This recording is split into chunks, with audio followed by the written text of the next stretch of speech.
Ok, salut les audacieux, ici Nathan la solution, le mercenaire du numérique. Donc, dans cette vidéo, je vais vous montrer comment vérifier votre compte Liaplimal. Donc, une fois avoir créé le compte comme la vidéo précédente,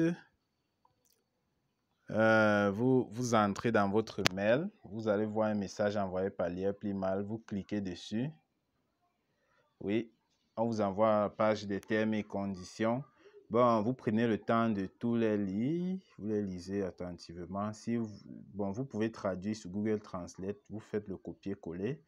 Lorsque vous avez fini de lire et de comprendre de quoi il s'agit, si vous êtes d'accord sur ces termes et conditions, si vous n'êtes pas d'accord, vous n'investissez pas, vous quittez tout simplement, c'est tout.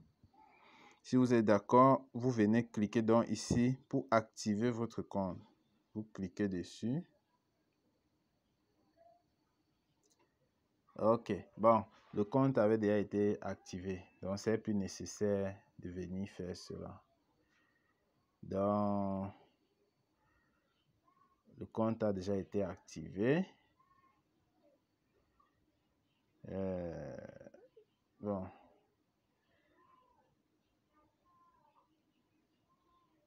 Dans les normes, c'est cette page qui va s'ouvrir avec le username, le password. Donc, vous allez juste cliquer là. Bon, vous mettez votre username et votre password. Bon, vous cliquez à I'm not a robot et remember me. Bon, vous cliquez sur login. Ok, là vous êtes connecté à ce compte. Donc maintenant vous allez constater là on a bien mis là account not verified. Ça veut dire que votre compte n'est pas encore vérifié. Pour vérifier donc c'est simple, vous cliquez dessus. Cette page s'affiche. Sur cette page, vous allez voir ceci, Verify Type. Bon, vous choisissez, si vous avez le passeport, vous cliquez sur passeport, vous avez driving license, c'est-à-dire le permis de conduire. Si vous avez cela, ou alors si vous avez votre carte nationale d'identité, vous cliquez par exemple sur ça. Ensuite, on demande votre pays, vous mettez votre pays. Tac, vous mettez, bon, j'ai mis n'importe quel pays. Vous mettez votre pays là. Maintenant, ici, on demande passeport, NID, licence number. Bon, en fait, ici, si vous avez mis plus haut, par exemple ici, la carte nationale, comme j'ai mis, là, vous mettez le numéro correspondant ici. Bon, en fait, ici, c'est le numéro, comment dire, c'est le numéro de création de votre... Bon, les numéros sur la carte nationale, là, quand on vous demande le numéro de votre carte nationale, oui, le numéro avec les 1, 1 et tout ça, c'est généralement sur le recto de la carte. C'est à côté, ce numéro est à côté de la date de création et la date d'expiration de la carte nationale. Donc, vous mettez ça ici, ce numéro-là. C'est un long numéro, en général, je crois que c'est 8 ou 10 chiffres comme ça. Un truc de ce genre. Bon, ici, plus bas, vous mettez la date d'expiration. Vous choisissez votre genre masculin ou féminin. Bon, ici, waouh, ils ont vraiment bien fait. Ici, maintenant, on vous demande de mettre votre font face. Votre selfie with need. Bon, si vous avez choisi la carte nationale, vous allez faire comme vous voyez sur la photo-ci. Vous prenez votre carte nationale où on voit votre visage. Le côté où on voit votre visage, vous mettez à côté de votre visage comme sur cette photo. Vous prenez un selfie.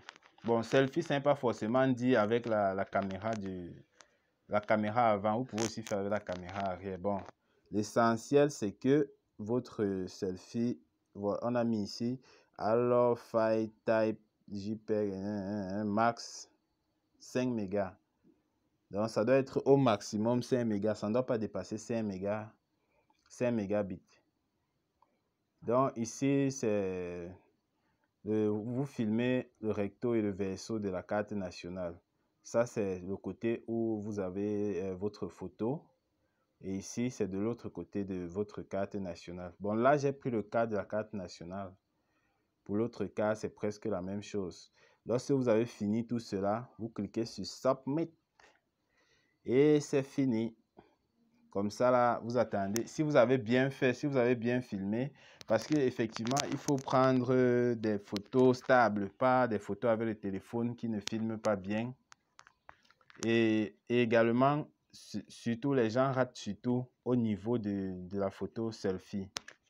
Ils se disent qu'il faut à tout prix filmer avec la caméra selfie du téléphone. Ce n'est pas forcément ça.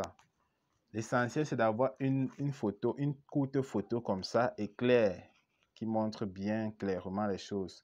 Et si vous filmez, peut-être votre photo pèse trop, vous pouvez utiliser les petits logiciels de compression comme Puma. Puma, c'est sur Play Store. Bon, il y a plusieurs logiciels de compression. Vous faites votre choix. Vous partez par exemple là-bas, sur Play Store, vous mettez Resize, peut-être Picture. Vous allez voir plein de trucs. Ou vous mettez même compression de photos. Vous allez voir plusieurs logiciels, plusieurs applications qui vont s'afficher. Vous faites votre choix et vous compressez à la dimension dont on spécifie ici. Donc, c'est tout. Il y a encore quoi? C'est tout pour vérifier votre compte. Une fois vérifié votre compte, vous allez pouvoir faire les retraits, vous allez pouvoir envoyer les limos à n'importe qui, vous allez pouvoir recevoir facilement les limos, tout ça. Bon, quand vous avez fini cela, c'est très très facile. Donc, et il y a aussi un point très important. Après avoir vérifié votre compte, il va falloir votre code PIN. Vous cliquez sur Settings. Ensuite, vous cliquez sur Secret Key. Parce que sans le code PIN, vous ne pouvez pas faire les transactions. Bon, vous venez ici, vous choisissez votre code PIN, vous allez choisir quoi? Google Authenticator. Quand vous envoie ça, bon, que vous authentifiez ça à partir de Google Authenticator ou alors par SMS, ça dépend de vous. Vous choisissez. Bon, si je choisis par exemple par SMS, vous cliquez ici. C'est ici maintenant que vous allez mettre votre code PIN. Le code PIN, c'est 4 chiffres. Je crois bien, c'est 4 chiffres. Sauf si les données ont changé. Ah, ça c'est Secret Key. Voici le New PIN ici. Ah, d'accord. C'est ici en haut. C'est ici en haut. Le code PIN, c'est là en haut. Vous voyez, ça ne dépasse pas 4 chiffres. C'est exactement 4 chiffres. Donc, vous allez choisir un code PIN à 4 chiffres. Bon, ça, c'est User ID.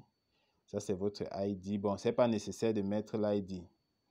Donc, lorsque vous aurez choisi, bon, ça, là, ce n'est pas nécessaire, en fait, hein. Ça, c'est pour générer les nouveaux trucs. Bon, ce n'est pas nécessaire. Ici, c'est plutôt cette partie-ci où vous voyez ça clignote là. Vous allez devoir choisir par SMS, par mail, par email ou par Google Authenticator votre code PIN. Ça dépend de vous. Donc, une fois choisi cela, vous allez pouvoir faire vos transactions simplement et bien sans toutefois avoir de soucis. Ok, j'espère que au moins cette vidéo vous aurait intéressé. Si c'est le cas, abonnez-vous. Appuyez sur la cloche de notification pour avoir plus de vidéos parce que je vais continuer de vous mettre les vidéos. S'il y a une partie sur l'IRPLIMAL qui vous paraît, je sais pas, compliqué à comprendre, vous m'écrivez en commentaire. Je vais vous faire une vidéo là-dessus. Merci, c'était Nathan, la solution de mercenaires du numérique.